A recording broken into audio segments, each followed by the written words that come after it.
Amadou Moustapha Camara est désigné au poste de représentant de la FAO à Madagascar depuis 2007.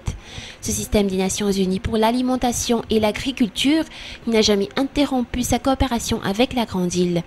Arrivé au terme de sa mission, le représentant de la FAO a tenu à rendre visite une dernière fois le président de la transition. Parmi les domaines auxquels il s'est adonné durant sa mission, la lutte contre la fièvre de la vallée du Rift pendant 2 ans ou encore la lutte anti-acridienne. Nous sommes intervenus depuis 2 ans sur la lutte anti-acridienne, où nous avons l'année dernière investi quelques 7,6 millions de dollars pour faire face à la recrudescence des criquets et à la menace anti-acridienne. Je voudrais sur ce point-là indiquer quand même une des raisons pour lesquelles j'ai sollicité à être reçu par le président de la République, c'est qu'il a eu personnellement à intervenir sur ce dossier pour pouvoir mobiliser le budget de 2,5 milliards d'Ariari qui était destiné au Centre national anti-acridien, mais qui, pour des raisons budgétaires, avait été bloqué. Et les fonctionnaires du centre ont pu aller sur le terrain et donc, organiser correctement la lutte.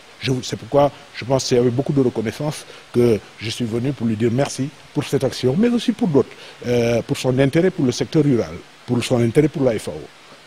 Par ailleurs, le représentant de la FAO s'est également lancé dans la relance de la culture du sorgho, un aliment qui correspond mieux à la sécheresse dans le sud de la Grande Île.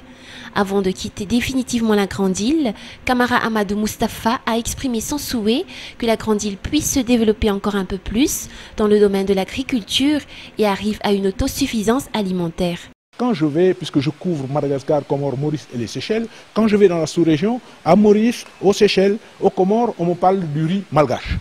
Parce qu'il y a une quinzaine d'années, une vingtaine d'années, il y avait des espèces et des variétés qui étaient exportées là-bas, qui étaient très appréciées. Et les gens sont un peu désolés en disant on ne retrouve plus le riz. Il faut de nouveau qu'on revienne à cela et qu'on puisse inonder le marché, pas seulement le marché sous-régional, mais aussi le marché en Afrique, le marché continental. C'est ce que je souhaite à ce beau pays et ce que je souhaite aux acteurs de l'agriculture de ce pays. Le successeur d'Amadou Moustapha Camara, à la tête de la représentation de la FAO à Madagascar, n'est pas encore connu. Le coordonnateur des urgences agricoles prendra le relais en attendant ce nouveau représentant.